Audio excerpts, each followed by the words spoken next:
warahmatullahi wabarakatuh. Perkenalkan, nama saya Krevana Datrasagoni dari kelas 8D. Di sini saya akan menjelaskan tentang menghitung denyut nadi. Tujuannya itu menghitung denyut nadi dan menentukan faktor-faktor yang memengaruhinya. Alat yang digunakan di sini adalah stopwatch dan kalkulator. Cara kerjanya yang pertama adalah memegang pergelangan tangan kanan atau leher di bawah telinga Anda dengan menggunakan jari-jari tangan kiri. Melakukan ini untuk merasakan denyut nadi. Yang kedua, menghitung denyut nadi selama 1 menit, mengulangi sampai 3 kali hitungan, kemudian menghitung rata-rata denyut nadi setiap menit. 3. Selanjutnya, melakukan gerakan lari-lari di tempat selama 5 menit, kemudian menghitung denyut nadi seperti di atas. Nah, di sini sudah ada data pengamatan denyut nadi. Cara menghitung rata-ratanya itu dengan menjumlah seluruh nilai dibagi dengan jumlah seluruh data. Dan sekarang kita menganalisis. Pertama, apakah terdapat perbedaan frekuensi denyut nadi antara saat posisi tubuh duduk dan berdiri? Ada. Mengapa demikian? Karena pada saat seseorang duduk, maka jantung akan berdetak lebih sedikit. Hal ini disebabkan pada saat duduk efek gravitasi akan berkurang sehingga membuat lebih banyak darah yang mengalir kembali ke jantung melalui pembuluh darah. Sedangkan saat berdiri, denyut jantung akan meningkat karena darah yang kembali ke jantung lebih sedikit. Hal ini mungkin menyebabkan adanya peningkatan detak jantung yang mendadak ketika seseorang dari posisi duduk ke berdiri.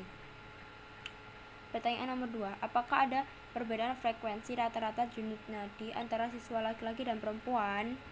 Jelaskan hubungan antara aktivitas dengan jumlah denyut nadi. Ada. Siswa perempuan memiliki denyut nadi yang lebih lambat daripada siswa laki-laki, walaupun kegiatan yang dilakukan sama. Dikarenakan hormon yang dimiliki oleh perempuan memengaruhi aliran darah pada perempuan baik saat akan mengalami menstruasi ataupun sesudah menstruasi. Oleh karena itu, jumlah denyut nadi yang dihasilkan dari aktivitas siswa laki-laki lebih banyak dibandingkan jumlah denyut nadi yang dihasilkan dari aktivitas anak perempuan atau siswa perempuan.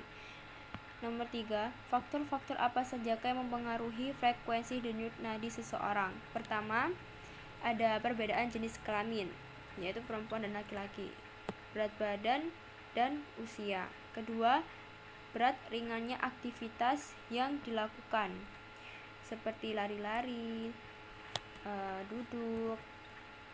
Yang ketiga, suhu tubuh dan lingkungan tempat sekitar. Yang keempat, atau faktor lain seperti makanan, minuman, dan juga efek obat-obatan. Di sini ada grafik hubungan aktivitas dan jumlah denyut nadi. Berikan penjelasanmu terkait dengan grafik di atas. Semakin berat aktivitas yang kita lakukan, maka denyut nadi akan semakin cepat dikarenakan darah yang kembali ke jantung lebih sedikit dan kemungkinan adanya peningkatan detak jantung yang mendadak dari aktivitas ringan ke aktivitas yang paling berat. Jika melakukan aktivitas ringan, maka jumlah denyut nadi yang dihasilkan lebih sedikit, sedangkan jika melakukan aktivitas yang berat atau aktivitas banyak aktivitas, maka jumlah denyut nadi yang dihasilkan lebih banyak.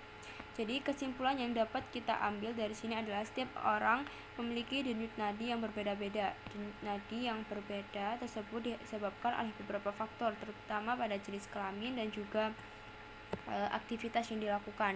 Semakin berat aktivitas yang dilakukan, maka semakin banyak denyut nadi yang dihasilkan. Dan denyut nadi yang dihasilkan oleh setiap siswa laki-laki dan perempuan juga berbeda dikarenakan siklus menstruasi pada perempuan yang memengaruhi aliran darah.